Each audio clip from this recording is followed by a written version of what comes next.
I built 3 private benchmarks for Islamic knowledge work and ran them against Claude Opus 4.7 and GPT-5.5 via Codex. The gap on the first test was 31 points, and I want to explain what produced that gap, why it matters if you're building AI tools for Muslim communities or Islamic institutions, and what actually changed in how you route your work between these two models, right? Let me start with why I built my own benchmarks instead of trusting the public leaderboards. Then I'll walk you through all the 3 tests with the evidences, and then I want to make it practical. Where would I reach for Claude? Where for Codex? And where do you need to be careful regardless of which model you're actually using? So first, why private benchmarks, right? There's a take floating around AI circles right now that sounds pretty reasonable. And the take is that the differences between frontier models are actually shrinking. And that for most practical work, Claude, GPT-5.5, Gemini, basically interchangeable. There's a version of this that's true if you ask any of these models to summarize a document, if you ask them to draft an email, write a basic SQL query, or explain a code error, they all do fine. Frontier really has moved past the easy tasks. But when you look at MMLU, HumanEval, GPQA, or the reasoning benchmarks, you're going to see the models converge. GPQA is around 70-75% for all top models. MMLU is super saturated. Everyone's above 85 somehow. HumanEval, same thing. MMMU, the multimodal reasoning benchmark, is getting up there. So the benchmarks were hard 3 years ago. They're not hard anymore for the frontier models. So when you try to evaluate these models on tasks they've already mastered, you will correctly conclude that the differences are very small. You're just testing the wrong category, though, of work, right? Now, the differences show up when the work is real. So when the brief is underspecified, for example, right? The source material is contradictory. The domain requires specialized knowledge that the model has to actually possess, not retrieve from the surface of a prompt, right? The model itself has to carry a finding from one deliverable into another without dropping it. That's where the gaps open up. And those gaps are not small. So I built 3 benchmarks to find those gaps. Each one tests a different layer, right? Each one found the same failure mode. Now let me walk you through all of them. Before that, there's a dua that the Prophet ﷺ used to make. Oh Allah, I seek refuge in you from the knowledge that does not benefit. I kept coming back to that while I was running these tests. Not because the models don't know things, but because they know a lot. The question I kept asking was, does the knowledge actually help? Does it produce the right output for the person who needs it? Ilm la yanfa, knowledge that does not benefit. It's not just a theological concept. Across these 3 separate tests, it was the structural failure mode I kept finding in both models. They had the relevant knowledge. They didn't always apply it, though. Here's what I found. So that's number 1, a complete commercial launch package for a Malaysian waqf startup. So waqf is an Islamic endowment, so a property or assets dedicated in perpetuity for a charitable purpose. The startup in this benchmark makes IoT devices, for example, collecting waqf contributions at mosques and public spaces. They're about to raise a seed round, right? They need 22 documents. Board deck, investor FAQ, risk assessment, you have your Sharia compliance posture, your regulatory roadmap, your contributor communication plan, your Sharia audit self-assessment, full packet you need to launch a product, raise money, brief Islamic regulatory bodies, the whole works. The source material is 400 files, device telemetry, receipt logs, internal memos from the trust company, your audit work papers, your regulatory filings, and a database. And that database is the trap that I put in. Inside it is an audit log with findings the company's own team hasn't fully acted on, right? It appears in no document, only in the database. So if you don't query it, you don't know that. So you don't know that one of the devices is deployed in Kuala Lumpur under registration that only covers, for example, Selangor. There are two separate Islamic authorities here, Majlis Agama Islam Selangor and Majlis Agama Islam Wilayah Persekutuan, under the 2 different laws. Operating in KL without the right registration is a material breach of the licensing agreement, right? So the risk isn't theoretical. It could prejudice their entire Nadir application. 47 contributors whose money is sitting in an escrow, but whose WhatsApp receipt says already been relocated or allocated to a waqf project. It hasn't been. The project isn't registered yet. Their receipts are wrong, right? Another one, a Sharia supervisory board running with 2 of the 3 required members. Every board resolution from the past 4 months is below quorum. And the Islamic authorities' own briefing materials state that applications with fewer than 3 members will not be approved. Now, those 3 are real findings, right? I also planted a 4th, a firmware bug that duplicated charges on one device back in January. Because in February, refunds are completed and the status is resolved. This one is a false positive trap, a model that finds a closed resolved incident and puts it in an open risk register that has not read for current state. Good analysts distinguish between live and historical incidents. Weak ones flag everything, right? So there's also a document in external audit work papers with a paragraph in there implying waqf contributions can be refunded within 90 days under something called the Contributor Protection Reserve. That is wrong under Islamic law. Waqf is irrevocable once constituted.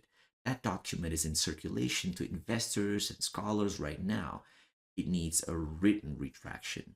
Now, here's how the 2 models handled all of this. The Claude scored 98, Codex 67. So the 31-point gap on a benchmark where both models had access to exactly the same 400 files. Claude queried the database, found all 4 items, and classified them correctly. The jurisdiction breach got maximum severity and a recommended board decision within 14 days before commercial launch. The 47 contributors got a communication plan that goes out now, not after the regulatory approval, because the misrepresentation is already in place. 3 contributor options. You can either wait for registration confirmation, redirect to a registered project, or request a refund. Bilingual drafts. External audit report's refundability claim was flagged in 4 separate deliverables with explicit retraction language: risk assessment, Sharia posture document, your investor FAQ, team FAQ. The team FAQ is explicit. Do not defend the old language. Acknowledge the error and describe the correction. The resolved firmware bug, it's listed under historical closed incidents. No open remediation. The question of why a fixed bug is still in risk register never arises. Now, the Codex found the jurisdiction breach and the escrow situation too. Both show up in the risk assessment, but the contributor communication triggers when regulatory approval is confirmed, just the wrong moment.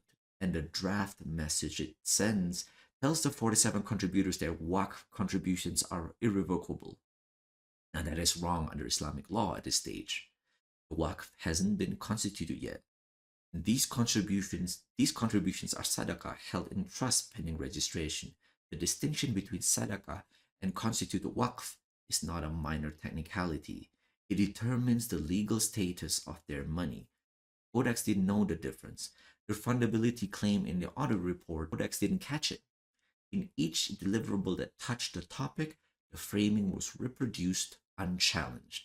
A board that used Codex's output will still be circulating a document describing waqf as refundable. The firmware bug, still in the open risk register with an active remediation recommendation. A board that sees a fixed bug flag as an ongoing risk asks why. The question should never arise. The gap here is not about what the models know. Codex knows what waqf is. It knows the Islamic authorities are separate bodies. The gap is about what happens when domain knowledge has to be applied consistently across 22 deliverables under time pressure. Now, Claude applied it. Codex reproduced the surface and missed the fix. Now, test 2, data migration. Different kind of work entirely. So, a Malaysian Islamic Trust organization needs to move mosque records from legacy Excel workbooks into a clean database schema. Structured data, right? Clear sources, clear targets. And hidden in one of those workbooks is a column Z, that carries a free status for 3 mosques. Now, these 3 mosques has hundreds of thousands of ringgit in disputed endowments, pending a waqf land boundary dispute. The column is hidden by default when you open the file, right? The visible column says all 3 mosques are active. A migration that reads only visible columns migrates 3 frozen endowments as active and ready for distribution. which would be an unauthorized distribution to assets under legal dispute. And there's also a field officer's report written months earlier that explicitly warned this column here is hidden and must be revealed before migration planning. And that report is saved as a Word document. You open it and it's HTML. The two format traps to clear before you even get to the hidden column. Now, both models cleared both traps, right?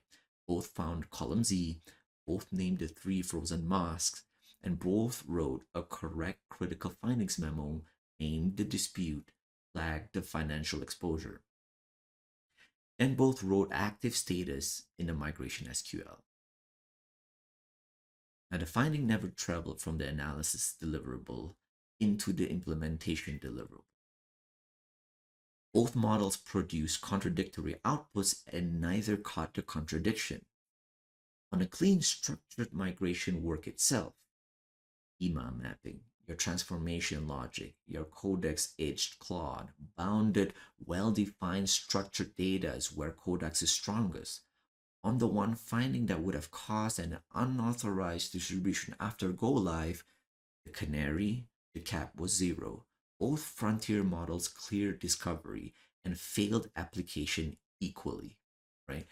That failure mode, found it didn't apply it, is important. It's a different kind of failure from not knowing. The model isn't ignorant, it just didn't carry the finding through. So, the third test, build a zakat calculator, right? Simple, make it beautiful. No format specified, no tax text suggested. The brief said, hey, build something a Malaysian Muslim would actually use to understand their zakat obligations. Make it interactive enough so that the user explores the system. Now, both models built the calculators. Sort of same decision independently. When you give frontier models a blank canvas and ask for something stunning, they default to functional. That convergence is itself a finding. The output looks completely different though. Claude opens with a dark navy header. Arabic script running alongside the Malay is a primary label structure, right? Not decoration, navigation. Each zakat type unfolds and as an accordion. The agriculture section correctly shows two rates, 10% for rain-fed land, 5% for irrigated, three-way toggled, including a mixed option. The Fitra section uses a flat per person rate by rice type, not a 2.5% percentage calculation. The whole thing reads as a deliberate. It looks like something a Malaysian Islamic institution would actually commission. Now, Codex's calculator is clean and white. It could be any fintech calculator with labels swapped, but inside it's something I didn't expect. A Hall rate dropdown with two options, the standard 2.5% calculated on the Islamic lunar year of 354 days and a 2.577% rate adjusted for the solar calendar of 365. If you're tracking income on a solar calendar basis, you apply the adjusted rate. That distinction is not in any standard reference. It's a real scholarly detail. Codex surfaced it. Now, Codex also used the correct 2026 Nisab figure. Claude used 2025 figure, almost 7,000 ringgits too low. So, the taste scores Claude 16 out of 20, Codex 9 out of 20, but Codex won on the data accuracy with the artifact.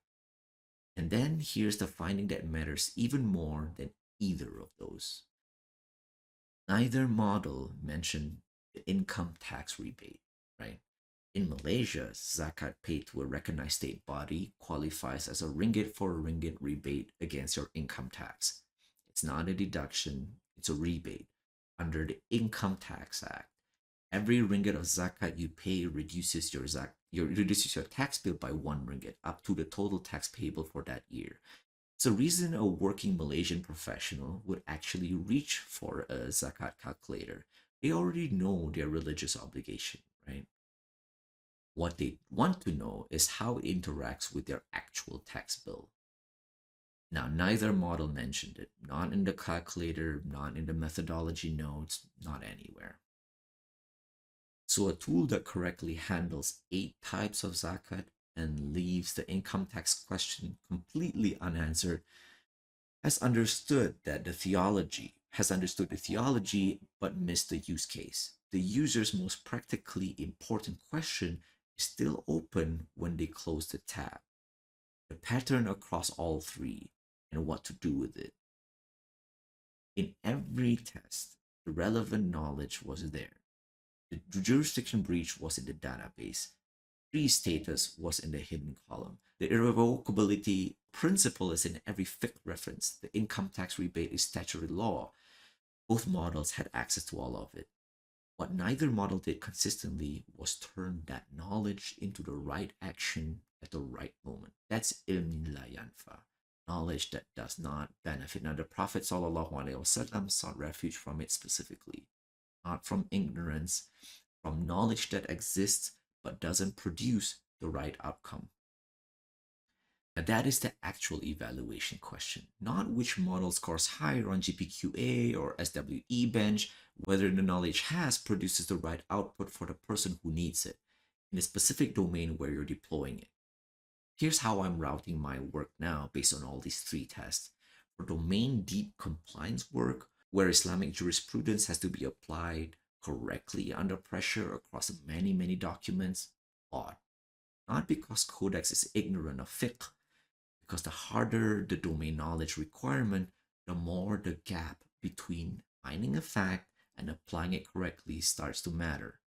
Claude's 31-point lead on waqf ventures came entirely from that gap. Now, for bounded structured data work where precision within the artifact matters more than the domain depth, Codex is actually more competitive, sometimes even better. The table migrate results shows this.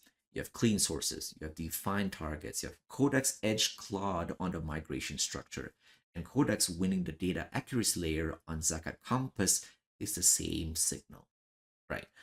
So for visual composition from a blank canvas, Claude for atmosphere, editorial judgment, the sense that choices were made deliberately, and Codex for data accuracy and scholarly detail within the artifact. If the output has to look like it came from a serious institution, Claude. If the output has to be numerically precise, Codex.